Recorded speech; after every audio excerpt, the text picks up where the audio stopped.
Balmao aya fo tare agressif Bamako minye sana yele kalanso ye sene bangamara aleni jegemo ni vétérinaire ka nga jamana kono a chien folo ni yo da le toy Bamako ka ofi école supérieure privée des sciences et techniques agricoles sotiba Bamako ya minye mama ba fa saka kalange sene kota nasrafe bagamara jegemo vétérinaire ani sene tasra bela jelen fe i wasado agressif la unuka système LMD ni mamba fe ka DIT ke sa ka nyeshe reproduction animale incinération artificielle animalement ibe se ka taye munu fana ba fe ka licence ke en médecine vétérinaire ulu fana ba se ka taye mi DIT reproduction animale aleni incinération artificielle animale o bela jele kalambe ke agressif la Bamako togo seben olu be damine mi ye novembre kalo tletanye katabla sa fomiye kalanta olo watula mamunu mana yen sugandi ikon ma do be wasa soro sabula miye bagamara jege mo kata se vétérinaire barawma o bela jere meke togo seben sara usa olo ni togo seben go ni seben febe kala ibe se ka weleli ke nega juru srala miye 74 98 74 47 74 98 74 47 miye agressif Bamako abe Bamako ka o fe ya Krengrene yala sotiba esad malien ale kandulati kere kenefe nautara e dongo do kaw bismillah ka nye Gilles Jean B Kone vétérinaire do wa minye kalanso nye atige ale yere ayaw bolu jona sabula minye kalanyoro nye a kalanso a hake o donendo ya sawka se ka o de on togo se jona u ka ke ama jigisigiye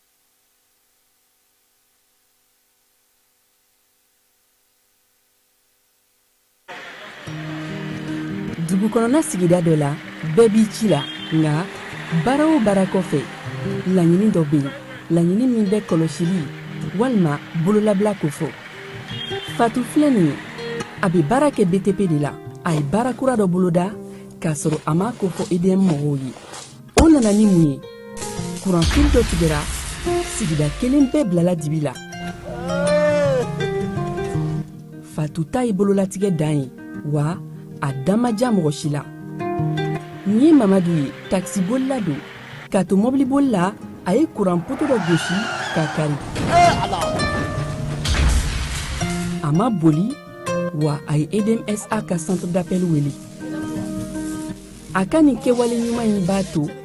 ka sara wɛrɛ tɛna bɔ a la Mamadu ye fasoden ɲuman ye wa a jan bɛ bɛɛ ka lakana la nka bɛɛ tɛ nin hakilina ɲuman in sɔrɔ Isa filɛ nin ye a bi ka kɛ komi a bi baara dɔ la k'a sɔrɔ a bɛ ka kofere électrique fil de bɔ ka t'u feere kuranko la fɛn bɛ jate kan ka minɛ an kana kɛ Fatu ni Isa ɲɔgɔn ye an ka kɛ i komi Mamadu n'aw bɛ fɛ ka dingɛsen baaraw kɛ aw bɛ EDMSA ka servisiw wele walasa aw kana tiɲɛni don dugu jukɔrɔ filiw la fasodenw aw kana ɲina ka dantɛmɛ walew kofɔ kuranko ta fan na aw bɛ weleli kɛ 36 077 la walima agence EDMSA mun ka surun aw la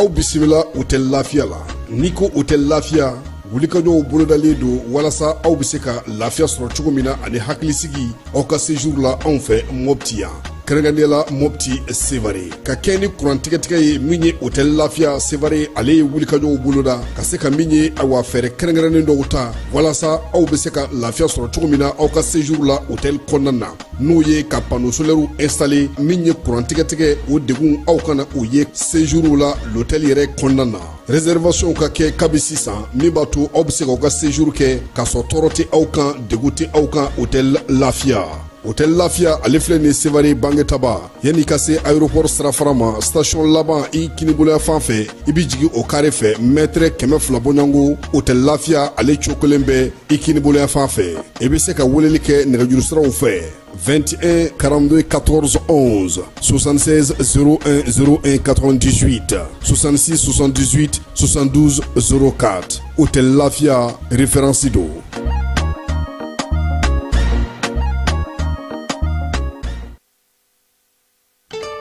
L'autorité de protection des données à caractère personnel poursuit sa mission d'information et d'accompagnement des usagers. Cette fois-ci, c'est au cœur du grand marché de Bamako que l'APDP mène une vaste campagne de sensibilisation. L'objectif est clair, informer, sensibiliser et accompagner les commerçants et les entrepreneurs s'y trouvant dans l'accomplissement de leurs formalités déclaratives devant l'APDP. Au-delà de l'accompagnement, l'APDP assiste également les responsables de traitement dans le paiement des frais de dossiers liés aux formalités déclaratives. Ces paiements au marché se font désormais de manière simple et sécurisée via la plateforme électronique Trésor Pay, le moyen de paiement sécurisé de l'État conformément à la vision de plusieurs autorités du pays. L'APDP tient à rassurer la population.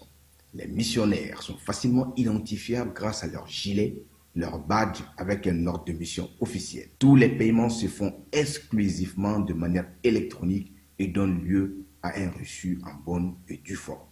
Par cette initiative, l'APDP réaffirme son engagement à rapprocher ses services des citoyens, à promouvoir la transparence et à garantir une meilleure protection des données personnelles au Mali.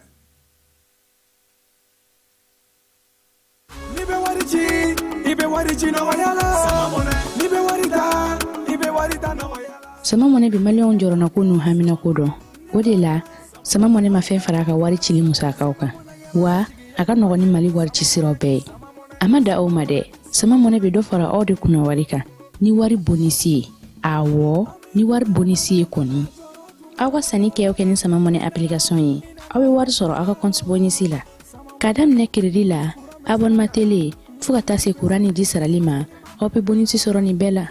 naka bonisi buguna doron aw bɛ se k'a yɛlɛma aw ka sama mɔne kɔnti la ka sanni wɛrɛ kɛ n'a ye walima ka taa wari jɛ bɔ an ka lasigiden dɔ fɛ aw ye mɔnɛbɔw yɛrɛ la a k'a si filɛ sisan ni sama mɔne application téléchargeli ye Play Store walima App Store kan ka sɔrɔ k'aw tɔgɔ sɛbɛn ni sama mɔne ye aw de kunna wari bɛ augmenter. Sama mɔne i yɛrɛ ta awɔ i yɛrɛ ta ni i yɛrɛ ta ye.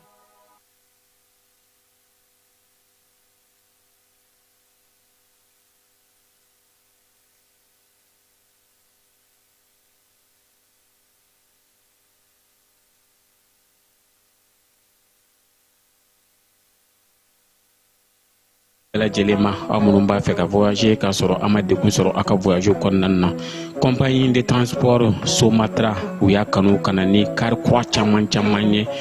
kari minnu dilanna norme kɔnɔna na aw ka lafiya kama a suspension wo a climatisation a siège wo ni ye kari jɔlen ye foyi tɛ jigin kɔnɔ i bɛ se ka don a kɔnɔna na cogo min na Somatra e ka kari Somatra ne ka kari Somatra anw ka kari o hukumu kɔnɔna na kari ninnu bɛ sira ta don ko don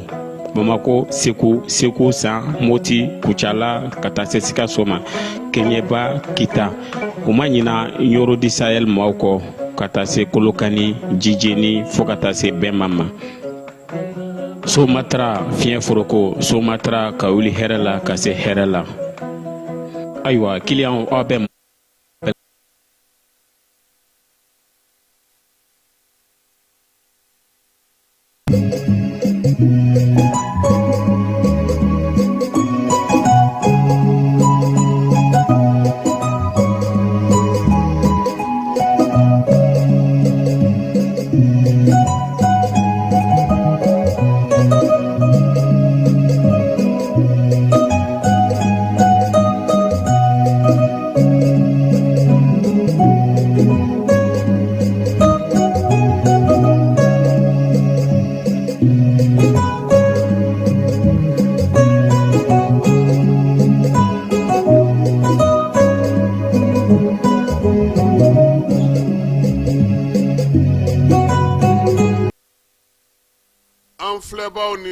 lamɛnbaaw cɛw ani muso denmisɛnw ni maabakɔrɔ k'aw bɛɛ lajɛlen fo k'aw bɛɛ lajɛlen waleɲuman dɔn bi ye ntɛnɛn ye anw seko ko ntɛnɛn falaye ninnu ko ko ntɛnɛn nka tubabukalo la falaye bi ye kalo tile 23 ye février kalo san 1926 min ye an ka farafin kalo ni sunkalo ye an bɛ ale bi tɛ tile 6 ye bi ye 6 ye dɛ kunun ko tun ye 5 ye n kana fili u kana taa fɔ ko n bɛ ka a ɲaami ko sun kɛlen don k'an minɛ bi ye tile 6 ye an bɛ dugawu kɛ ala ka batokɛlaw bɛɛ lajɛlen minɛ dɔgɔkun min daminɛlen filɛ nin ye ala k'a timɛ ko ɲuman da ni silamɛ cɛman na musoman bɛɛ lajɛlen ma an balima kerecɛnnakaw sunkalo u ka sun bɛ senna fala ye an bɛ dugawu k'u ye fana ala k'u ka batow fana bɛɛ lajɛlen minɛ sabula anw de bɛ sigi la ɲɔgɔn kan yan an de taala ye ɲɔgɔn ye anw de bɛ fɛn bɛɛ lajɛlen kɛ ɲɔgɔn fɛ mali kɔnɔ yan k'u fana fo k'u waleɲuman dɔn nin waati in na maliden cɛ n'a muso minnu bɛ mali kɔnɔ minnu bɛ mali kɔkan k'u bɛɛ lajɛlen k'u ni ɲankuma nin ye jani ka sɔgɔmada in na kunnafoni sigitɔ ye dɔgɔkun tile fɔlɔ hukumu kɔnɔna na sɔgɔma in na fala ye an bɛ taa tumutukaw ko sira t'u bolo han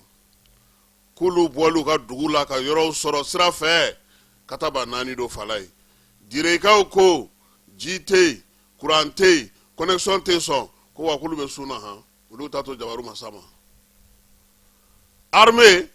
ale ko bamanjɔlen ni wale kɛbaa bɛ yɔrɔ o yɔrɔ ale na wuli ka jɔ kɛ ka i ɲɛsin o ma musa mara ka kiiri jaabi min tun bɔra cour d'appel fɛ a ka sɔrɔdɔmaw ko k'u ma jɛn n'a ye fala ye k'u bɛ taa n'a ye sanayɛlɛ kuru la sanayɛlɛ kuru la laɲini tun kɛra ye ko sɔrɔdasi minnu bɛ yen n'o ye sɔrɔdasi cɛ 11 k'olu gɛnna ka bɔ sɔrɔdasiw ka gun ka fala ye cour suprême ko o ko in tɛ se ka kɛ sababa ye k'o papier lasegin k'a kɛcogo ma ɲɛ an na an da don o la denmisɛnw u ye wuli ka jɔ kɛ ka taa min ye misiriba ko k'o jɛ fala ye k'o kɛ passe sɔ n'ale ye misiriba alimami ye amadu kale an b'a n'a ka baarakɛlaw bɛɛ lajɛlen fo minisiri 3 tun b'a fɛ karido fala ye an na ji dɔw sɛnɛ ka sunkalo kɔnɔna na fana jamana ɲɛmaaw ye wuli ka jɔ kɛ ka musaka min ni balo minnu di an na dɔ fo la an n'a ko tɔ kun cɛ fala ye nin kabako ye dɛ ko cɛ dɔ ni tulo dɔ ni marifa essence dɔ ni marifa donna Donald Trump ka so kɔnɔ Floride u y'a fa kabaleni san 20 ko kan kibaruyaw wɔlɔfɔw fana fɛ olu ka maaw ye wuli ka jɔ kɛ ko lajaba min bɛ ka da denmisɛnninnakaw ka bi baara cɛjugu min bɛ ka da u kan n'o ye k'u bila baara ni fin na fala ye ko k'a lajɛ ko ka sariya lajɛ ko n'o tɛ ko siniɲɛsigi tɛ wɔlɔfɔw ye an n'an da don la min ye irisilakaw fana ye donbolo caman kɛ wolomasiri tabaw ye burukinakaw fɛ yen o na kɛ k'an ka kɔkan kibaruya tɔw dafa na ala n'a kira sɔnna ma.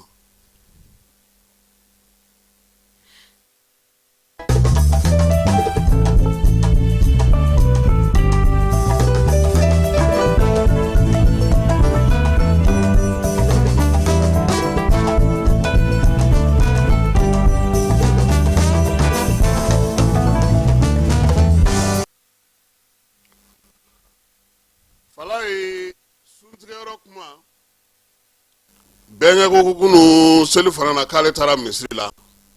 k'u nana ko ka sukaro di olu ma ko nka ko arabu minnu nana n'a ye ko k'u b'u foto ta k'ale ko a t'a fɛ k'ale foto ti ta bi a foto ti ta sini ne ko bɛnkɛ n ko kuma n ko mun kɛra ko ko ɲɔbilennin san ko moribo ye ɲɔ di bɛɛ ma yan ko a ma maa foto ta fala ye ko arabu tun bɛ na ni sogo ye ka bɔ Makan ko k'a di bɛɛ ma k'u ma mɔgɔ foto ta ko nɔnɔmugu ni fɛnw tun bɛ d'olu ma ko mɔgɔ kun foto tɛ ta a kun kuma tɛ fɔ maa si fɛ ko kuma ko ni dɛmɛ kɛra yɛrɛ yira ni waso ye k'ale t'a la n ko bɛnkɛ ma n k'a ka sabali olu tile la bɔlɔlɔ tun tɛ yen olu tile la min ye réseaux sociaux tun tɛ yen wa bi fana min filɛ de ka ja ninnu ta nin falen an tɛ k'u lafasa dɛ nka dɔw bɛ bɔ maa minnu yɔrɔ n'u m'a ja ye u b'a fɔ k'i taar'u ka wari dun wa min ye tɔgɔ ɲini bɛ a la yɛrɛ yira bɛ a la fɛn bɛɛ lajɛlen bɛ a la bɛnkɛ ko k'anw ka diɲɛ in yɛrɛ de man di fala ye ko k'anw ka ko bɛɛ ye yɛrɛ yira ni waso ni funu ni fɛnw ye ko n'an m'an kɔlɔsi don dɔ la an ɲumankɛtɔ k'an bɛ taa an bolo fila su an ɲɛna n ko bɛnkɛ ma n k'a ka sabali an ka sun tigɛ sini an na baro wɛrɛ kɛ o b'an taa min fala ye sariya gun kan dɔgɔkun jan tɛmɛnen minisiri min ayiwa fala ye an tɛ hakɛto ɲini kɛ fɔlɔ parce que a bɛna an da don min na a ma nɔgɔn dɛ procureur k'a daminɛ Dagabana Adama la ka taa se Bamasa tɛ ale de ti Cour suprême président intermédiaire la bi an t'an sɛmɛ o la Balobo Gindo ayiwa an bɛna mun fɔ n'a ma bɛn a b'an wele an bɛ ɲɔgɔn faamuya an kana bɛɛ lajɛlen kɛ nansɔrɔ y'a ye a kana i se ci a b'an Falaye i ni magistrat jara cogo cogo no procureur do n'a y'i wele ntɛnɛn a fɔ ko k'a n'a y'i wele juma a fɔ k'a to ntɛnɛn na teriya ka n'i bila i ka taa dɛ i b'a fɔ ko procureur ne yɛrɛ sen bɛ karakala n di dugu in kɔnɔ yan han n'i nana ntɛnɛn don n bɛ tɛmɛ i fɛ yen Falaye n'i sigilen don fana n'u k'i ma ko carte d'identité di kumaw kɔfɛ i labɛn dɛ o ye mana ye n'aw kɔni ye kuma sama k'a ban n'a ye ɲininka ka ban pewu n'aw ko carte d'identité ou bien les pièces o ye mana ye Falaye procureur Touré an b'a fo Falaye ni kunu ma to maa min kɔnɔ bi to t'i kɔnɔ ko ani baara ani cɛsiri ani timinadiya foro daminɛ de ye waabɔ ye nka i bɛ kiiri bɛɛ lajɛlen tigi dɔn Mali kɔnɔ miyankakɛ don dɛ chef suprême de la magistrature général d'armée Assimi Goïta kiiri bɛɛ lajɛlen ɲɛmaa ye ale de ye Falaye o la an bɛ kiiri bunakun kan bi kiiri dɔgɔkun tile 4nan banni senfɛ ministre Mamudu Kasoge a ye kiimɛli baaraw sigi sen kan sango n'o ye san 2025 ye kiiri taara sira jumɛnw fɛ Bamako min ye ɲɔgɔn lajɛ soba min bɛ yen n'o ye sebe kɔnɔ Mamudu Kasoge a ye furabɔ woro ɲɛma Falaye a ko ale nisɔndiyalen ale wasalen sabula sariya sen kura minnu ni sariya taabolo kura minnu sigira an ka jamana kɔnɔ procureur juge d'instruction min ye brigade maaw ye n'o ye nominalikɛlaw ni sɛgɛsɛgɛlikɛlaw ye Falaye ka taa se kiiri bunakun fa bɛɛ lajɛlen ma ko baara ko a y'ale wasa san 2025 kɔnɔ koyi min ye Kasoge ye a ko yɛlɛma minnu kɛra Falaye maaninfinw ni adamadenw ka hakɛ dafali min ye kasobonw ye ko ni Ala sɔnna ma ko caman bɛna na bɔ a maaw la o la sa a ko dunko juguya ni yuruguyurugu sira la Falaye min ye san 2025 ye sefa wari miliyari 264 k'u sera k'o de minɛ han o sɔrɔla min pôle économique n'o ye Agaw Saga yɔrɔ ye olu de y'o baara in kɛ ko a ko nana cogo di Falaye yɛlɛma minnu donna sariya ko sira na sira fɛ ni o ye falenfalenw kɛ ka se k'a ye k'a fɔ ko sariya taabolo kiiribon kɛrɛnkɛrɛnnenw ka se ka sigi kɛrɛnkɛrɛnnenya la o de y'a to u ye nin wari in sɔrɔ Falaye ko n'i ye ko yɛrɛ ta k'a jateminɛ min ye kiiri minnu tigɛra a dɔw la miliyari 20 kan ka sigi jamana ma min ye o miliyari 20 fana o bɛ fara mun kan Falaye faso yɛrɛ ka hakɛ n'a ka tɔɲɔni mun kɛra a kow la o fana bɛ taa bɛn miliyari 10 a n'a kunkanfɛn ma n'i ye jɛkulu mun fana sigilen don sen kan kɛrɛnkɛrɛnnenya la n'a fɔ sa ko musakaw mana daraki maaw la kiiri kunkankun kɔnɔna na Falaye o fana taara yɛrɛ jɔ miliyari 5 la Kasoge ko ale ka nisɔndiya ye mun ye i b'a dɔn kiiritigɛlaw bɛ réquisition min kɛ n'o ye nominali sɛbɛn kunfɔlɔ ye o tun ye 127 ye Falaye 42 o mɔgɔw labilara k'u ka taa so k'u ma foyi kɛ 42 wɛrɛ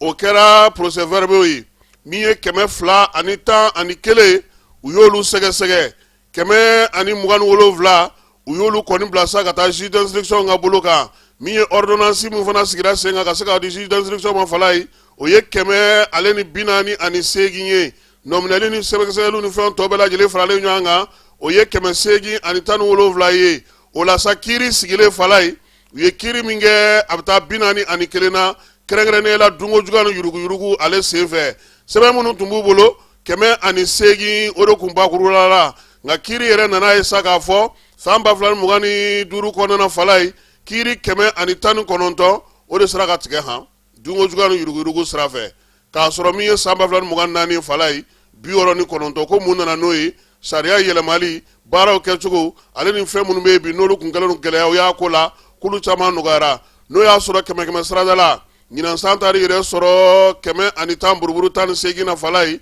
san 2024 ale tun ye 70 buruburu 78 ye o yɛlɛma sɔrɔla mun fɛ ko sɛbɛnw falenna baarakɛcogo falenna pôle économique mɔgɔw yɛrɛ ka kiiri kɛrɛnkɛrɛnnenw falen olu sigilen don sen kan u bolo n'i ye jɛkulu kɛrɛnkɛrɛnnen sigilen don Mamudu Kasoge ka fɔla Falaye min bɛ nominali kɛ ka tila ka sɛgɛsɛgɛli kɛ n'i minɛna k'i bɛ kiiri la a bɛ se ka fɔ ten jagi a ye taa Falaye ka duw minɛ dɛ i yani kiri ka ba ya ka fɛnw minɛ fɔlɔ o bɛ bila jɛkulu min kɔnɔna fala ye o de ye agence de recouvrement des fonds et des avoirs saisis confisqués o jɛkulu in keɲɛbagaw fɛ yen sanubɔ masini a y'o 4 minɛ fala ye Toyota 5 o minɛna maaw la n'o ye pick-up ye keɲɛbagaw fɛ yen min ye machine min bɛ yen n'o fana bɛ sanubɔ o 32 ka taa se Toyota 6 ma nin bɛɛ minɛna keɲɛba Bamakɔ kɔnɔna ya fala ye u ye 5 minɛ hôtel kelen b'a la 4 étoiles Mamadou Kasoge ka fɔla ko nin bɛɛ lajɛlen fana senfɛ essence litiri 1900 min ye jɛkulu ye a y'o fana daraki fala ye jura dɔ la sabula i b'a dɔn k'a fɔ ko min ye tajiko bɛ a 12 kuma min an kun bɛ sira fara n'a ye Kasoge y'a minɛ caw o kɔfɛ a ko kiiri sigili sen kan ka sɛgɛsɛgɛli kɛ ka kiiritigɛla ɲumanw sɔrɔ u ka baara kɛ tilennenya ni laadiriya la fala ye ka ɲɛsin fɛnw ma min ye juge d'instruction ye ko baara dir'olu olu ma dɛ fala ye n bɛna fɛn dɔ f'i ye a bɛ fɔ yɔrɔ min ma ko pôle spécialisé i n'a fɔ Dagabana Adama ka yɔrɔ ɲɔgɔnnaw ale ni nin ye belebele Ala ka hinɛ a la Daniel Ameguen Tesoge k'u bɛna jɔnjɔn dɔ sigi ale yɛrɛ tɔgɔ la jamana in kɔnɔna na kiiriko bunakun kan don nataw la an n'an tɔgɔ don o la fala ye nin kun ye belebele ye dɛ Ameguen maa bɛ sa k'i tɔgɔ to fala ye min ye kiiriko ka se ka sigi sen kan ka sɛgɛsɛgɛli kɛ n y'a f'i ɲɛna cogo min n'i ye police de criminalité ta n'i ye police économique ta n'i ye police spécialisée antiterrorisme ta fala ye i donda ye yen o ye brigade ye gendarme kualew ni police kualew sɛgɛsɛgɛli ni ɲininkali fɛ i n'a fɔ Male n'a ɲɔgɔnnaw tile kelen kɔnɔ u bɛ se ka ɲininkali 30 k'i la k'i ka taa so k'i ka na sini olu de bɛ don i donda ye olu de ye ni n'olu kumana fala ye procureur yɛrɛ bɛ tila k'i wele k'i lamɛn tuguni ni procureur bɛnna fɔla fala ye ni pôle économique don a bɛ sira fɔlɔ min yir'i la i ka taa wari dɔ sara i ka na ni reçu ye quittance ye i bɛ t'o sara trésor la donc sisan baara bɛ ka kɛ tan o yɛlɛma de kɛra fɔlɔ an ka jamana kɔnɔ an bɛɛ tun b'an sigi Kayi cour o tun bɛ kiiri kɛ a yɛrɛ ma min ye Bamakɔ kiiriso ye ale bɛ Segu ani Kulukoro ani Bamakɔ yɛrɛ ale b'olu kiiriw kɛ Moti kiiriso o bɛ Moti ani an ka kɔrɔfɛ dugu ninnu bɛɛ lajɛlen o baaraw kɛ n'o ye cour d'appel ye olu procureur nka sisan mun nana kɛ fala ye kiiri kɛra don o don ye don o don kiiri de bɛ yen sisan o de nana sa chambre criminelle fana nana sigi chambre criminelle ye mun ye fala ye nominali minnu bɛ dungo juguya ni yuruguyurugu na sira fɛ o kiiriw bɛ taa yen nka n'i ma sɔn yɔrɔ o yɔrɔ la fala i bɛ taa n'a ye cour d'appel la han minnu bɛ Bamakɔ yan Segu ani Kulukoro olu ka cour d'appel ye Bamakɔ ye min ye Sikaso ye o fana b'o la Moti ale kɔni ta ye kɔrɔnfɛ jamanaw ye wa min ye Kayi ta ye o ye Kayi a n'a a marabolo bɛɛ lajɛlen ye nin waati in na o de la sa u nana ye k'a fɔ n'an k'an bɛ safinɛzow ka kiiri bila ye ka mobilizow ka kiiri bila ye ka tigɛsɛnɛw ka kiiri bila ye an b'u tɔɲɔ k'u mɛn kaso la fala ye olu de bɛ na labɔ sa don o don ka kiiri sigi sen kan marabolo ni tigidaw kɔnɔna na yaasa a ko bɛ se ka teliya cogo min Mamadou Kasoge ka kuma na fala ye a ko kiiri ɲɛda kura kiiri taabolo kura min ye code pénal kura min sigira sen kan n'o ye nominali sɛbɛn kɛrɛnkɛrɛnnen n'a a dafa sɛbɛnw ye k'o de bɛ ka na ni yɛlɛmaba in ye an ka jamana kɔnɔ a ko o la sa ko n'i y'a mɛn kiiritigɛla fala ye kiiritigɛla don o hukumu kɔnɔna na sa min ye maa 140 ye u y'o ta magistrat kuraw la olu nana fara maa wɛrɛw kan o b'a kɛ nin waati na sa magistrat kura minnu taara ni san laban ninnu na 456 fala ye o de bɛ an ka jamana kɔnɔ min ye tribunal yɛrɛ taabolo bɛɛ lajɛlen na sa maa minnu bɛ yen n'olu fana ye kaso lakɔlɔsilaw ye o maa 200 kura taara kɔnkuru kura fana bɛ sen na jɛkulu min bɛ yen n'i ye jamana faso nafolo ndaraki n'olu b'u bolo jɛ i kan na ngaki fala ye olu fana sera ka minɛni ni fɛn min kɛ sefa wari miliyari 5 olu sera k'o sɔrɔ a ko nin waati in na kasobo wo kasobo marayɔrɔ wo min ye kiiri tigilamaw ye k'a bɛɛ lajɛlen taatɔ don bɔlɔlɔ sira fɛ fala ye certificat de nationalité casier judiciaire k'i to Buguni k'i to min ye Lyon i n'a fɔ Sori ka consulat la Sori Kaba Jakite ka consulat la fala ye k'i sigilen to bɔlɔlɔ sanfɛ k'i ka nin papier ninnu sɔrɔ ko sɔɔni don Kasoge ko min ye u tun y'a baara kurumokari u ka dɔgɔkun kɔnɔna na nka min ye bɔlɔlɔ sira don fala ye machine bɛɛ ma sigi sen kan fɔlɔ ko ni ala sɔnna a ma ko a laseli kɛrɛnkɛrɛn fana bɛna kɛ a ko yɛlɛmali ko ta nasarala fala ye k'i bolo don jufa kɔnɔ tuguni k'a di wa o banna pewu kiiritigɛlaw fɛ yen nɔminalikɛlaw fɛ yen o banna pewu a bɛɛ lajɛlen bɛna taa bɔlɔlɔ sira fɛ yaasa olu fana ka wariw ka se ka ye fala ye fɔlɔ i b'a dɔn maa minnu tun bɛ kɔlɔsilikɛla ninnu na kɔlɔsi ani maa minnu bɛ yen n'olu bɛ ko la kɔlɔsi kɛ olu tun b'a fɔ ko tribunal ka wariw bɛ taa min ko mɔgɔ bɛ wari sara tribunal la k'a bɛ taa min maa caman y'a ɲininkali kɛ ka hakili hali magistrat dɔw yɛrɛ y'a ɲininkali kɛ ka hakili jagabɔ k'a kan sisan kasoge ko k'a wari taa yɔrɔ ye trésor ye o de la ale yɛrɛ bɛ se ka waso k'i sigi ka kuma k'a fɔ ale yɛrɛ ka minisiriso kɔnɔna na musaka min dir'u ma min ye san 2000 ani fɛn kɔnɔna na olu yɛrɛ sera ka min ta a la o kɛra sefa wari miliyari 38 ye baaraba minnu kɛra o la kalanw bɛ a la taliw bɛ a la maaw ka musaka misɛnw bɛ a la ale ni ka se ka fɛnw sigi sen kan o bɛɛ lajɛlen bɛ a la a ko bi min ye kiiri ye a bɛ nin bunakun in de kan dunko juguya ni yuruguyurugu kɛlɛli adamadenw bolominɛw la kɔlɔsili bingali k'o dɔgɔya maaw kana mɛn kaso la jamanadenw ka se ka lafiya baaraba minnu bɛ yen ka se ka olu sigi sen kelen kan ka kɛ ni sariya ko ye a ko min ye damayira kɛnɛ tɛ fala ye waso kɛnɛ tɛ maaw kan ka fo maa minnu su ni tile ni olu bɛ baara la tribunaliw kɔnɔna fala ye o ye greffiers ye maaw bɛ ɲinɛ olu kɔ o ye min ye substituts ye o ye juge d'instruction ye fala ye ka taa se procureur ma min ye sanayɛlɛ kiiriso fo ka taa se duguma kiirisow ma ko k'u fo su ani tile ka soke ko fiɲɛ kura min fiyɛlen filɛ nin kiiri ka nin ye fala ye ko jamanadenw de bɛ se k'olu dɛmɛ a ka lawaleya ka ɲɛ dɛ n'olu ma sɔn k'olu tɛ se ka foyi kɛ ko wa ko san 2026 k'o bɛna na kɛ justice yɛrɛ taalen bɔlɔlɔ sanfɛ ha an tɛ dugawu kɛ ɲɔgɔn ye an ye fɛn fɔ min ma bɛn ma a ma fɛn fɔ dagabana adama ka maaw tɛna na an wele balobo fana tɛna na an wele ayiwa k'an b'u yɛrɛ fo fala ye nin ye kasoge ye ale ka kimɛli ye ka bɛn kiiriko ma an ka jamana kɔnɔ ani miirina ni fɛɛrɛ min b'a bolo yaasa ka se ka kiiri taabolo kura sigi ka ɲɛfɔli kɛ maaw ye nka an fana y'a f'u ye fala ye nin bɛɛ cɛ ka ɲi nka n'u ma laselikɛlaw ɲini an ka kanw na a bɛ gɛlɛya kiiri kumamisɛn dɔw bɛ yen n'i k'i b'a fɔ bamanankan yɛrɛ la yɛrɛ i bɛ miirina de fɔ a ka gɛlɛ dɛ e bɛ factum kɔrɔ dɔn bamanankan na o dun b'a fɔ ko maa si tɛ yen ko min tɛ sariya dɔn dɛ n'i minɛna ka taa u b'o de f'i ɲɛna dɛ n'i ko k'e kun tɛ nin kalama ko ko e pourtant sariya de don dɛ bɛɛ b'a kalama nka maaw t'a kalama dɛ a ye maaw kalan hali bi a y'o fara u boloda la a k'an ka kanw a k'olu don ba la a bɛna ka taa bɔlɔlɔ min kan nin ye a ka bɔlɔlɔ fana baara ɲɛfɔ sabula connexion t'an ka jamana fan bɛɛ yɔrɔ dɔw la a y'a to maaw ka to ka taa ni minɛ u bolo la fɔlɔ yan'a bɛɛ ka sigi sen kelen ka fan bɛɛ lajɛlen fɛ nin y'anw ka faranga ye ka ɲɛsin kasoge a ye baara min kɛ kiiriko ta nasira fɛ san 2025 ale kɔnɔna na dugutigi ni wari dafara e passe d'a kan ka sira di ne ma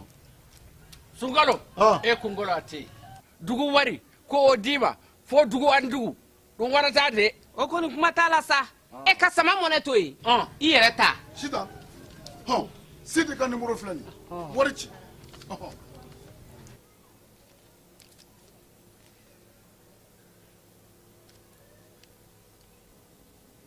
wari sera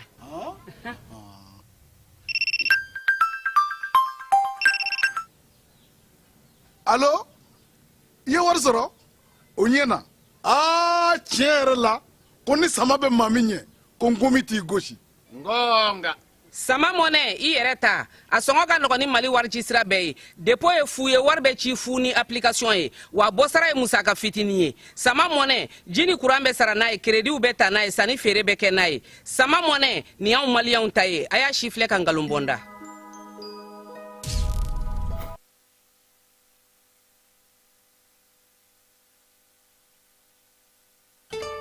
cakɛda mun sigilen bɛ adamaden tɔgɔ la kunnafoniya lakanali kama Mali la n'a bɛ f'a ma ko autorité de protection des données à caractère personnel APDP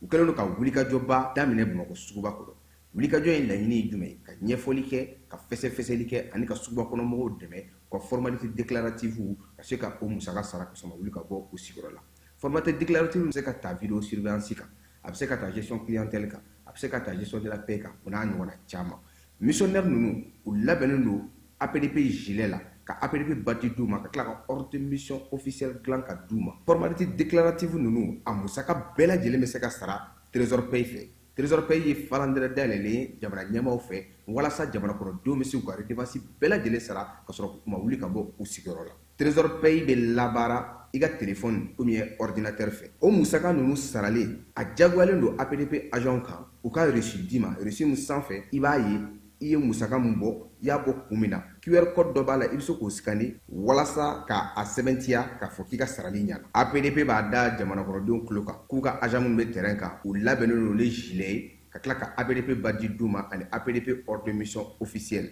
nin wulikajɔ in fɛ APDP bɛ k'a ka service gɛrɛ jamana kɔnɔdenw na walasa adamaden tɔgɔ la kunnafoniya lakanali bɛ don ba la an ka jamana kɔnɔ. Falaye an bɛ to kiiri kelen bunakun kan min ye an ka premier ministre kɔrɔ Musa Mara nin waati in na ale bɛ kaso la Falaye ka sababu kɛ min ye a ye sɛbɛnni dɔ kɛ bɔlɔlɔ kan a welela k'a ɲininka o la kiiri kɛlen u y'a jira sa ko a ka bila san 2 kaso la san 2 kaso kelen a b'o kɛ kaso datugulen kelen bɛ kɛ yafamaya ma ka jateminɛ kɛ o ko hukumu kɔnɔna na kiiri jaabi bɔlen a ka sɔrɔdonbaga n'o ye maître Muntaka Tali ye ale ko ale ma jɛn ni cybercriminalité ka kiiri ye Falaye a taara n'a ye cour d'appel la Bamako n'o ye Balobo Gino ka yɔrɔ ye olu fana ko foyi tɛ kiiri na ko a ka ɲi ko fo a sɛbɛkɔrɔ ka ɲi Mara ka maaw ko k'u ma tila dɛ Falaye k'u bɛ taa n'a ye Sana yɛlɛ kiiriso la nɛgɛ tigɛyɔrɔ ye Fanda ye n'o ye cour suprême na ka taa n'a ye Bamasa ka maaw fɛ yen Falaye o la sa k'a ka maaw kɔni bɛ fasiri la ka daluya giriw ɲini maître Muntaka Tali n'a tɔw yaasa min ye Musa Mara ye a bɛ se ka se sɔrɔ cogo min na don nataw la an na o jaabi di min ye ale maître Muntaka Tali kelen ye Falaye Sana yɛlɛ kiiriso a kun taara ni laɲini dɔ ye yen n'o ye section administrative ye cour suprême kɔnɔna na k'a yira sa k'a fɔ ko min ye maa minnu bɛ yen n'o ye Abbas Kɔkɛ Danbele ye général de brigade kun don Falaye ka taa se Nɛma Sagara ma o fana ye général de brigade ye olu bɛɛ lajɛlen kun minɛna ko fanga jaso dɔ kun bɛ ka ɲɛɲini u fɛ n'a ma se ka sira sɔrɔ o minɛli kɔfɛ sa min ye fanga tigilamaw ye u y'a jira k'a fɔ k'u bɛ sɔrɔsiw ka gun min kan ko k'u b'o yɛrɛ ka pewu k'u ka baara bɛɛ lajɛlen banna octobre kalo tile 7 min ye sariya in bɔra jamanakuntigi ka décret sinnen don ko sɔrɔsi 11 min bɛ fanga daraki in na k'u bɛɛ lajɛlen k'u ka sɔrɔsiya kɔni banna pewu o la maître Muntaka Tali ale y'u ka sɛbɛn ta Falaye sɔnnadonni baara k'o sigi sen kan k'a sɛgɛsɛgɛli kɛ min ye sɔrɔsi kɛ 11 ye dɔw yɛrɛ b'a la olu fana tɛ fanga daraki hukumu kɔnɔna na k'a bɛɛ kɛ sɛbɛnba kelen ka taga n'a ye kiiri bunakun kɔnɔna na min ye cour suprême na sa k'a yir'u la k'a fɔ ko min ye waleya in ye k'a ma jɛn n'a ye o la sa min ye juridiction ye sa n'o ye cour suprême ka section administrative maaw ye Falaye olu ko min ye sɛbɛn min n'a nana k'a sɛbɛncogo a n'a kɛcogo ko o man ɲi maa 9 bɛ a la minnu ta bɛ yen bi k'a yirala k'a fɔ ko olu kɔni olu ka ko o tɛ se ka kɛ kiiritigɛla ka ko ye min ye kiiritigɛla sɔrɔdonbaw ye u tɛ se k'u da don o kuma na Falaye k'o t'u ka baara ye fila bɛ yen n'o ye Nɛma Sagara ani fɛnw ye ko a tɛ se ka kuma olu fana tɔgɔ la Falaye min ye kiiri tigilamaw ye sa u y'a jira sa k'a fɔ ko sɛbɛn min kɔni donna maître Muntaka Tali fɛ ko a se tɛ golo fa ko k'a bila kɛrɛfɛ fɔlɔ ni Ala sɔnna ma an na maître Muntaka Tali yɛrɛ a yɛrɛ sɔrɔ k'a ɲininka da sini n'o ye février kalo tile 24 ye tile 25 ni tile 26 u bɛna taa tile 3 lajɛ kɛ Burkinakaw fɛ yen a ye se ka kuntilenna ni baara kan ka kɛ min ye capitaine Ibe ka yamaruya kɔnɔna na Mali ye sɛbɛn in fasiri dɔgɔkun tɛmɛnen ka jɛdi a la min ye Niger ye ale fana y'a fasiri k'a ban pewu dɔgɔkun yɛrɛ kɔnɔna na Burkinakaw olu tun ye a ko bila ka na ya Falaye o la sa ni Ala sɔnna ma sini ka taa bila sinikɛnɛ na baara in bɛna kɛ tile 3 baara ye Burkinakaw fɛ yen capitaine Ibe kan ka mun ni mun kɛ a ka san kelen kɔnɔna na o bataki na d'a ma ka bɛɛ lajɛlen labɔ o kalama o baara hukumu kɔnɔna na an bɛ te fa fɛ an bɛ sɔrɔ ka na wolo masiri tabaw olu ka kɛnɛ kan. bɛɛ lajɛlen ma aw minnu b'a fɛ ka voyager k'a sɔrɔ a ma degun sɔrɔ a ka voyage kɔnɔna na compagnie de transport Somatra u y'a kanu ka na ni kari kura caman ye kari minnu dilanna norme kɔnɔna na aw ka lafiya kama a suspension wo a climatisation a siège wo n'i ye kari jɔlen ye foyi tɛ jigin kɔnɔ i bɛ se ka don a kɔnɔna na cogo min na Somatra e ka kari Somatra ne ka kari Somatra anw ka kari o hukumu kɔnɔna na kari ninnu bɛ sira ta don ko don Bamako, Sekou, San, Moti, Kuchala, Katase Sikaso ma, Kenyeba, Kita. Uma nyina Nyoro di Sahel Mauko, Katase Kolokani, Tase Bemama. Sumatra, Fien Foroko, Sumatra, Kauli Herela, Kase Herela. Aywa, Kilian Obem. Falaye Amina armée alega batakiw kɔnɔna na général de division Umar Baru jara n'anw b'a wele ko Baru kɛlɛtigi wolomasiri tabaw ka dagatigi ko k'a da bɛɛ lajɛlen tulo ka wolomasiri tabaw ka wulikajɔ minnu kɛra kalo tile 20 n'a tile 21 marabolo kɔnɔna na ko filɛ nin ye min ye kalo tile 20 ye n'o ye juma tɛmɛnen ye sungu marikakaw fɛ yen n'o bɛ Segu marabolo kɔnɔna na Falaye armée wulikajɔ kɛ ye min ye moto caman ani k'u bolominɛw k'olu bɛɛ lajɛlen kari Baru kɛlɛtigi ka kuma na sa ko min ye sibiridon ye février kalo tile 21 armée wulikajɔ wɛrɛ kɛ sɛgɛsɛgɛli ni ɲinini o sira fɛ sa kɛrɛnkɛrɛnnenya Kidal marabolo kɔnɔna na kɛlɛdaga min bɛ yen n'o filanan bɛ yen n'o ye secteur D ye Pankuru ale ye gosili fana kɛ ye Falaye o dugumuso kɔnɔna na sa Bamajɔni ka wale kɛbaa minnu tun bɛ munumunu salo la ye u ko min ye pick-up dɔ ye u y'o kɔni sisi a n'a kɔnɔminɛnw bɛɛ lajɛlen ye Eliko bɛ fan dɔ in fɛ cɛw bɛ duguma ka na Falaye u fila jara k'a susu k'ale kɛ mugu ye pewu o la sa min ye Atarakaw fɛ yen wulikajɔ dɔ fana kɛra Bamajɔle kɛbaa maa 5 k'olu fana bɔnɛ u ni na k'olu ka ko bɛɛ lajɛlen ban o kelen kɔnɔna na fana Jafara bɛ k'aw fɛ yen Moti marabolo kɔnɔna na armée wulikajɔ fana kɛ dugumana ni sanfɛla la ye Bamaji jɛkulu minnu tun bɛ yen sa n'olu tun kɛlen ka taa mobili dɔ dogo k'u yɛrɛ fana dogo yiritu dɔ kɔrɔ u y'olu fana gosi min ye gosili filanan min kɛra o yɔrɔ kelen fana na Falaye o ye minɛn fɛn fɛn bɛ yen n'o ye dogolen kunu sa n'o ye Bamajɔle ni ka minɛn dogolen u y'olu bɛɛ lajɛlen gosi u y'a yira sa k'o de senfɛ min ye Bamajɔle ni wale kɛbaa maa 8 an'u ka mobili pick-up kelen o bɛɛ lajɛlen jenina o senfɛ Baru kɛlɛtigi ko sa ko bɛɛ lajɛlen k'i hakili tigɛ wolomasiri tabaw ka wulikajɔ n'u ka cɛsiri n'u ka baaraw bɛ sen na nka yanni o bɛɛ lajɛlen cɛ min ye wolomasiri tabaw ye u tun ye wolokajɔ kɛ Yanfoyila Buguni marabolo kɔnɔna na jumadon tɛmɛnen min ye Pankuru ye ale ye gosili fana belebeleba kɛ Falaye Jaragurukaw olu fɛ yen Bamajɔle ni wale kɛbaa maa 50 u y'olu bɔnɛ u ni na ye wulikajɔ in ale senfɛ armée kɔni ko sa k'a bɛ dugudenw hakili latigɛ baara min b'u bolo n'o ye jamana lakana ye u n'o sigi sen kelen kan yaasa bɛɛ lajɛlen bɛ se ka lafiya cogo min sɛbɛn ale bɔra maa min yɔrɔ o ye Baru kɛlɛtigi ye n'o ye général de division Umar Baru Jara ye kɛlɛdagatigi Mali kɔnɔ Falaye juraw ka so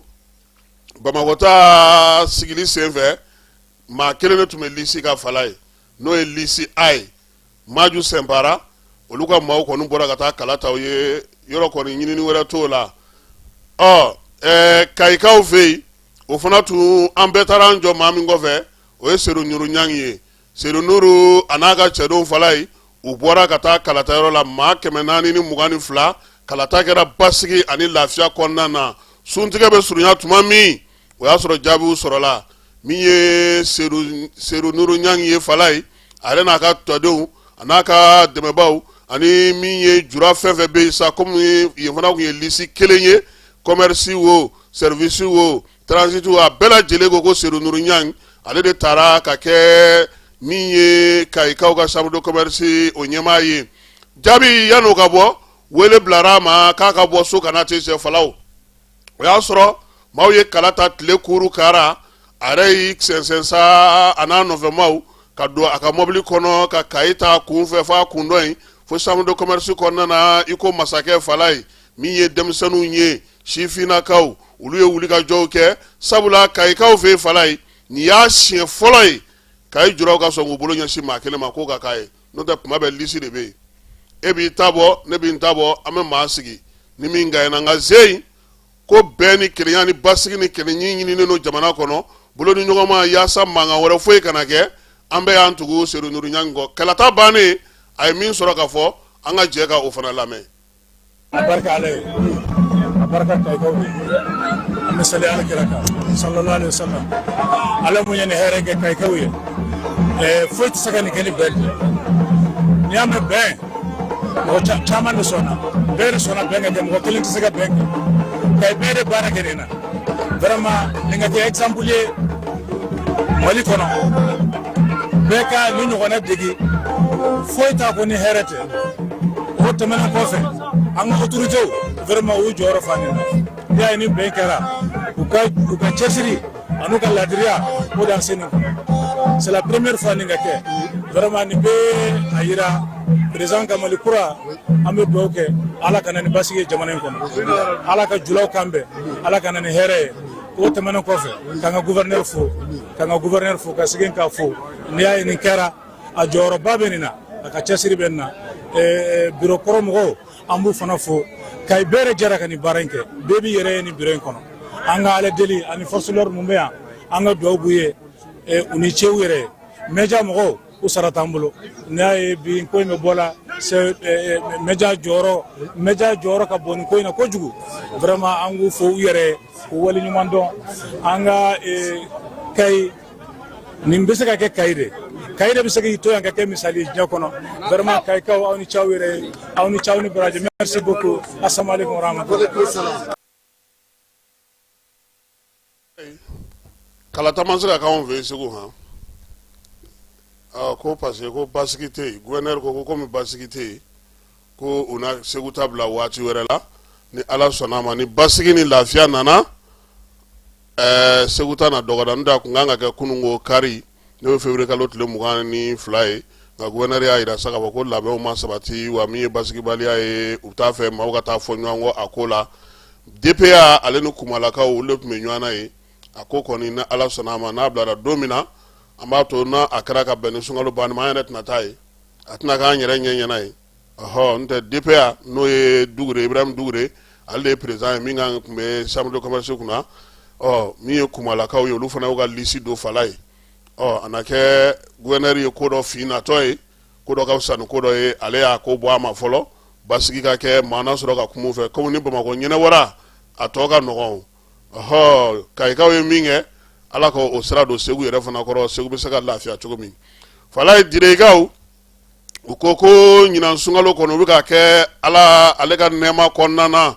min ye sun yɛrɛ ye n y'a f'i ye cogo min ŋaniya ko don nka degun bɛ olu kan sabula ji o tɛ ka sɔrɔ kuran tɛ ka sɔrɔ kuran ni ji bɛɛ lajɛlen dulonnen don ɲɔgɔn na min y'u ka telefɔniw fana ye olu fana tɛ ka sɔrɔ nka Jabaru masa ka hɛrɛ kɔnɔna na u bɛ k'u ka sun don fala ye u b'a ɲini ɲɛmaaw fɛ u k'u hakili to olu la yaasa min ye kuranko kɔni o bɛ se ka ɲɛnabɔ cogo min hali n'o tɛ ɲɛnabɔ u ka se ka ji sɔrɔ sabula adamadenya fɛn foyi tɛ se ka taa ni ji sanuman t'i bolo ale Tumutu marabolo kelen in na hali bi ka bɔ Tumutu ka na Bamako fala ye ko kataba 4 don dɛ siraw yɛrɛ tiɲɛnen don min ye goudron bɛɛ lajɛlen kari-karilen n'i bɔra n'i ka denbaya ye fala ye n'i ye sira ta i kɔni maɲumako da don baki minnu bɛ yen olu tigɛli ye kataba 4 ye sirako kuma kɔni o tɛ fɔ a la tuguni sabula a bɛɛ lajɛlen kɛra bɔgɔbilen ni bɔgɔbilen ye sira yɛrɛ tununa mɔbili minnu fana bɛ na ni maaw ye fala ye waati dɔ la i b'olu sɔrɔ o sɔrɔ waati i t'u sɔrɔ i sɔrɔ waati wa n'aw sera ji tigɛyɔrɔw fana na ale ni yɔrɔ dɔw la u b'a fɔ ko bɛɛ lajɛlen ka jigin ka bɔ mɔbili kɔnɔ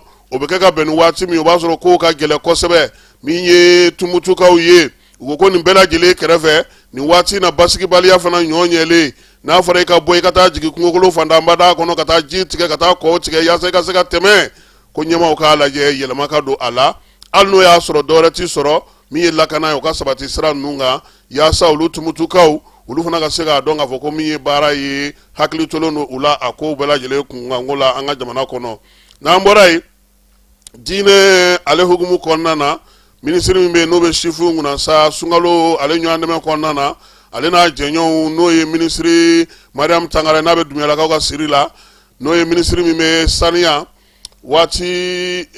sigida saniya yiriwali kuntalajan kunna ka taa se diinɛ ni bato minisiri ma ale ni an yɛrɛ tɔma n'o ye Abdul Kasim Fɔma ye fala ye olu y'u ɲɛsin Bamakɔ misiriba ma olu ka denmisɛnninw min bɛ wuli ka jɔ kɛ n'a fɔ ma ko brigade citoyenne maaw olu la sa denmisɛnnin caman b'a la u nana ka na Bamakɔ misiriba k'ale ta sibiri tɛmɛnen a kɔngɔ na a fa bɛɛ lajɛlen k'a bɛɛ lajɛlen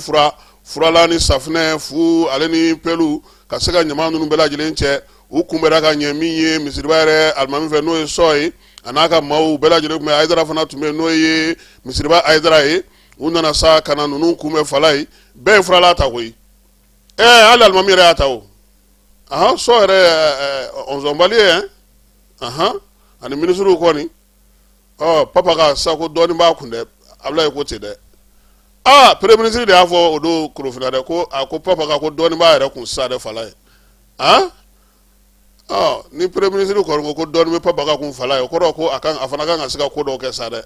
o la sa mi ye jamana kun tiga kuntlena ko nana ministre fomba ko nin ke kunyo ODE brigade nunu sigira chifu nyere ku ka bara ke ka sigida la mi ye bara mu nabu unanfa sungalo ale ko mu ko na ko ni ala sunama doga kun were una ta misiri were fana na ka to ko je pasi ina fo premier ministre ala yunu fe to ko mina suntige bayi ale keneka fala o la sa ama ira saka ko jamana nyemaw u ye sungalo solidarité bara fana ke kerengrene ala anda butla ka do kuma na nga yano che CNG mi be nyoro di Sahel ka o fi ale nyema ya be mami mbolo o Ibrahima Conte biso ko na anye kuma de ale de ma ani CNG ni ministre so ka bara du bolo du nyoma hu kono na CNG nyema mu ni banga marabolo kono ka so ka kuma fo biso ko na amita nyoro di Sahel bon degum baka folo we lakana baliadi. Voilà, donc ode anga activité chama sumaya ani anga taninga segu ferema ode dugu kuma folo donc lagana bali an kelo ka to aw ka shifina ka to ka bara fosi ko yere lafiya ko nana bi nyoro marala bar akasumande parce que aya arlanti doni aya sen sumaya ama jo pepe ma aya sen sumali aya fere munu sigi ode ka hakili jaga boke ani ka famalu ke faso de nyuma ka ani ambe bisika kumbe da kele na chogomi ani ka jenyoma fana ke ani anga region marabauche ani dine nyomo ni dugutigilakaw yasa amsiga kele kumbe ani sika fo damu ani kotontala ko sabatani nyonje Conte ni ye nyoro marabolo ta kala je mu meseka ke sifu ma jigiya e ko nu yo damne meseka baraka ka do soro yere o siraw kacha sifu re do we barala we nago baraw la kenyere baraw no entrepreneur ay ni sifu nye parce que achama be kenyere barala déjà nu ye dembe soro dembe mbuka baray sinsi ku bolo elema be na fasoro sira chama ke sifina ka we munu bala ani avec savoye fana minye barake balya keleli avec chama fana fara parce que ni be barala ni entreprise ka bu ibsega mo woro engagé ito sifina ka wala ay bara mo bolo bisu were korowa ni bareng yakuba yara ibsega mo wore fana ta barala senebala bagamara bala ay kenyere wero fana bala no transformation ka sumam bayelema awa Conte wele ka membi bolo ka nyesi yoro shifuma ani mali shifuma ka saka wuli ka joge ka chesrige faso di ma wala au ka saka lusisi wele membo ka nyesi shifina ka ma kerengera ngam marako nanani jamana bela jele shifina ka ode ka bolo di nyoko manke yasa anga na fasoro siraw mi amsego lu yakuba chogomi demew besoro chogomi anga kalalo bi anga dofara anga kalaunka yasa ame bara munu na lu sega yakubaya amsega mogore fana nege chogomi pour que olu fana sega bara soro daware u kerew yere wa katlaga wele kerengerene ke anga tege di nyogoma be baro jamana be la halamina ni benteron barat sega sabati kosobe ni lakanatero barat sega sabati kosobe anga tege di nyogoma yasa hamina ko folo me o de lakana ni ben sabati maldem la jeli nokonje awa na mboro la fala nya fi to mi amta asko trenga kurofina ka fe juma temene mi sungalo nyande me premier ministre ale yo kurumbo karli ke juma temene bara kele anywana kera mali marabolo bela jele na jamana kunti ka yamaria ko na falai suntige ko ka odi maloboro toni keme woro falai o koni dira sa Bamako suntige ro keme aniko minye ode nanasigi kana ka Bamako ya bisegi minana sigi marabolo bela jele ko nana sa gouverneuru yamarale no ka kelen sigi ka marabolo bela jele na nga sabawo yamara dilo no mabalo funa be di suntige be ke sa ko sungalo re bela jele ko nana ka sika ke demenye ka nyesi jamana doma sete munu yeni wati na sungu tige ko gele be munu na kosebe ka sika balo ta ani suntige no ka takadi uluma u ka sika bara o kene ay sungalo ko humukule funa ko nana falai mi e kidal gouverneur regional de division Alaji Gamu a ye munumunu salo kɛ a ka butigiw la ko min ye karajogo kɔni olu bɛ yen kosɛbɛ sunkalo degun tɛna na ye a la Kidali ale n'a marabolo bɛɛ lajɛlen kɔnɔna nin waati in na min ye baaraw olu kɛcogo ye an bɛ taa sa min ye Burkinakaw fɛ kɔkan kibaruyaw la Burkinakaw olu ye minɛn dɔw sɔrɔ minɛn mun bɛ taa se sefa wari miliyɔn 192 ma o dirima Irisilakaw fɛ groupe électrogène b'a la min ye bayɛlɛmalikɛlaw b'a la ka taa se ji yɛrɛ bɛ se ka ko ka saniya cogo min na ni minɛn ninnu dira sa u ka se ka dɔ fara u ka génie ale ka sen n'a ka wuli ka jɔ kan yaasa kuranko dɛsɛ ni jiko dɛsɛ min bɛ kɛ u la wolomasiri tabala bɛ se ka olu ban cogo min na Senegalikaw fɛ yen maa minnu bɛ dɛmɛ ta ka ɲɛsin kɛrɛnkɛrɛnnenya la denmisɛnninw ma fala ye an'u la kɔlɔsili olu bolo bɔ ko k'a jira k'a fɔ ko olu diminen don fala ye denmisɛnninw bɛ baara cɛjugu damanda mun na waleya minnu bɛ ta ka ɲɛsin olu ma k'o ma bɛn olu ma hali dɔɔni o la sa denmisɛnninw yɛrɛ ka lakɔlɔsili n'u ka tɔbɔtɔli an'u bɛ se ka kalan kɛ cogo min sɛbɛn minnu b'o ka sa k'olu kɔni majɛw bɛ olu la fo falen ka kɛ yaasa denmisɛnninlakaw lajabali min bɛ ka don ka bi fala ye wɔlɔfɔw fɛ yen dɔ bɛ se ka bɔ o la cogo min na sunkalo hukumu kɔnɔna na min ye Wura Mohamɛdi Sise Marɔkukaw fɛ yen sibiri tɛmɛnen nin kalo tile 21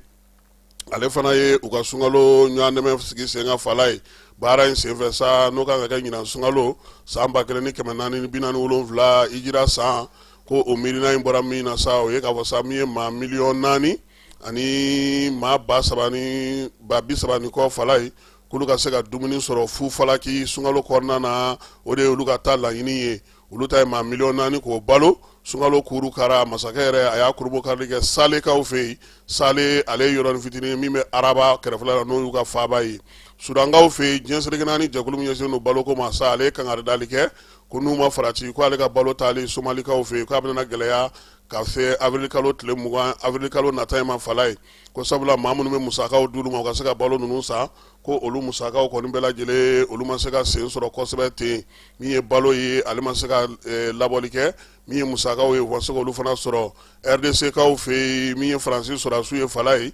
Kisangani ko olu ja dɔw bɛ bɔlɔlɔ sanfɛ bi u ni RDC sɔrɔdasiw bɛ ɲɔgɔn bolo u bɛ ka photow ta ja min sera bɔlɔlɔ sanfɛ ko yaasa ka sigana bɔ a la ko min ye Faransi sɔrɔdasi minnu filɛ nin ye k'u talen don maa degew de la kalan na ye ko wɛrɛ tɛ ko jaw de bɛ bɔlɔlɔ sanfɛ République démocratique du Congo maaw y'o fɔ ko min ye maa caman ye sa k'a fɔ ko bɔlɔlɔ sanfɛ u ka kunnafonidilaw olu caman kɛlen don k'a ta ka drapeau k'a la ka kuma caman fɔ yaasa ka maaw futini ko la sa k'olu kɔni b'a yira sa k'a fɔ min ye ja ninnu ye ko a baara ɲɔgɔnya a sɛbɛncalen don wa a sigilen don sen kan fana u n'u ka ɲɛmaaw cɛ Zimbabwekaw ye welewelema da kɛ sa ko maaw ka se ka dɛmɛ u ma cogo min na o fana kɛrɛfɛ u y'a yira sa k'a fɔ ko sidabana furakɛli la sa u ye fɛɛrɛ kɛrɛnkɛrɛnnen dɔ sigi sen kan kalo 6 olu kɔni bɛna maaw kɔni bolo ci yaasa u bɛ se ka tanga cogo min na sabula fura minnu yɛrɛ bɛ kɛ ka sida kunbɛn fala ye o sɔrɔli gɛlɛyara Egypte ni arabu jamana 16 olu ka dusumakasa yira kunungo sɛbɛn dɔ kɔnɔna na sɛbɛn min na sa n'u y'a yira sa k'a fɔ ko min ye Amerikɛnw ka lasigiden ni ale ko sa k'u bɛna na min ye Israel ale la ko dɔn min ye Palestine jamana kan k'u tɛ jɛn n'u ye bi u tɛ jɛn n'u ye sini ko sabula k'o tɛ se ka kɛ cogoya si la olu tɛna n'o sigi k'o lajɛ Egypte ka jamana ni jamanacɛ siranabɔ minisiri ale de y'o laseli kɛ États-Unis kaw fɛ yen kamalen dɔ n'a si bɛ san 20 na budɔn kun b'a bolo o falen don taji la dawu marifa fana sɔnsɔnnen tun b'a bolo fala ye k'a y'i ngalamuti ka don Donald Trump ale ka du kɔnɔna na Floride kaw fɛ yen min ye Mar-a-Lago ye Donald Trump yɛrɛ ka so min bɛ yen fala ye finitigiw k'u ye kamalen dasi k'a bila su bila yɔrɔ la min ye sɛgɛsɛgɛliw olu bɛ sen na États-Unis kelen kɔnɔna na sa kiiritigɛso minnu bɛ yen n'o y'u ka Cour suprême ye ale y'a jira ko Trump tun ye fɛn minnu sigi sen kan douane ko ta nasira fɛ n'o ye taxi kuraw ye k'o ti sariya kan a fanba kɔni u y'a jira sa k'a fɔ k'a bɛ k'i sinsin sariya kolon min kan n'o sigilen don sen kan États-Unis kaw fɛ san 1977 san k'o bɛ yamaruya mun d'a ma o y'a sɔrɔ ni waati kɛrɛnkɛrɛnnenw de bɛ yen ni degun bɛ yen o b'a to a ka se ka nin baara ninnu kɛ ko nka ko ka wuli yɛrɛ ma ten ko k'a kɛ k'a bɛ ka sariya in ta k'a lataa sira fɛ min tɛ sira ye o la sa kiiribulon in kɔnɔna fala ye maa 6 y'a jira sa k'a fɔ ko Trump ka baara in k'olu ma jɛn ni a ye 7 y'a jira k'a fɔ k'olu jɛra n'a ye o la sa ko min ye baara in ye a tɛ se ka kɛ sariya ɲɛkɔrɔ nka Trump yɛrɛ ko ale ma min faamu ko ninnu b'ale kɔ a mɛnna dɛ k'u b'a kɔ tuma bɛɛ ko wa ko n'Ala sɔnn'a ma ko kɔkɔrɔmabɔli bɛna y'a a ko la k'a bɛna n'a falen ka taa n'a ye sira wɛrɛ fɛ a tɛna se ka kunbɛn cogo min sɔgɔmada in na nin bɛ dan sigi an ka kunnafoniw na fala ye min ye bi ntɛnɛn ye Jaba Sidibe an b'a fo ale bɛ Salakaw ka sigi la fala ye n'an y'ale fo an bɛ sori Kɛmɛso fo ka ba i b'a fɔ mairie du district la Amadou Gassama k'ale fo domaine kɔnɔna na monsieur le maire Siriman Bacili k'ale fana fo Jalafarakaw ka maire n'o ye Seydou Sako ye wulikajɔ ni cɛsiri don o don Jalafara bɛ se ka lafiya cogo min Sajula marabolo kɔnɔna na fala ye k'an b'a fo k'a waleɲuman dɔn a n'a ka dankanw bɛɛ lajɛlen min ye le génie Thierno Umar Asi Diallo k'a fana fo k'a waleɲuman dɔn douane directeur kɔrɔ Amadou Konate inspecteur général de douane ale bɛ sɛgɛnnafiɲɛbɔ la nin waati na fala ye an b'a fana fo Ibrahim Dayiru Damele Biri an b'a wele Biri fala y'anw kɔrɔkɛ don so tɔgɔ ye de ye Biri ye an b'a fo a yɛrɛ kɛra son excellence ye lasigidenya o sera fana ma an b'a fo k'a waleɲuman dɔn min ye CMSS directeur Isiaka Kone a n'a ka baarakɛlaw CMSS kɔnɔna na k'u bɛɛ lajɛlen fo Kanam directeur Buwa général k'an b'a fana fo min ye an ka petipetini min ye ENPS la k'a fo ninnu bɛɛ lajɛlen bɛ baara kɛ maa min ka yamaruya kɔnɔ o ye colonel major Asa Bajalo ye ministre min bɛ kɛnɛya ani ɲɔgɔn dɛmɛ ni hinɛ kunna an ka jamana kɔnɔ sɔgɔmada in na ta k'o minɛ sani yan ni Ala sɔnna a ma waati wɛrɛ an na ɲɔgɔn sɔrɔ sabula weevu o baabu kan ka sigi yan bi fala weevu ko in a ma nɔgɔn dɛ n'Ala sɔnna tile in kɔnɔna na an na baabu sigi weevu kan maaw ka se ka faamuyali kɛ a la a k'an bɛn waati wɛrɛ. An ka ɲɔgɔn dɛmɛ ka binŋɛnikɛlaw ni maafalaw ni walijugu tigilamaw kɛlɛ a y'anw dɛmɛ an k'aw dɛmɛ ka binŋɛnikɛlaw ni maafalaw ni walijugu tigilamaw kɛlɛ n'a ye kunnafoni sɔrɔ binŋɛnikɛlaw ni maafalaw ni walijugu tigilamaw kan a ye nɛgɛjuru ci dɛmɛso la nɛgɛjuru sira fɛ wari tɛ sara min na 80 00 11 20 walima 80 00 11 22 walima 98 17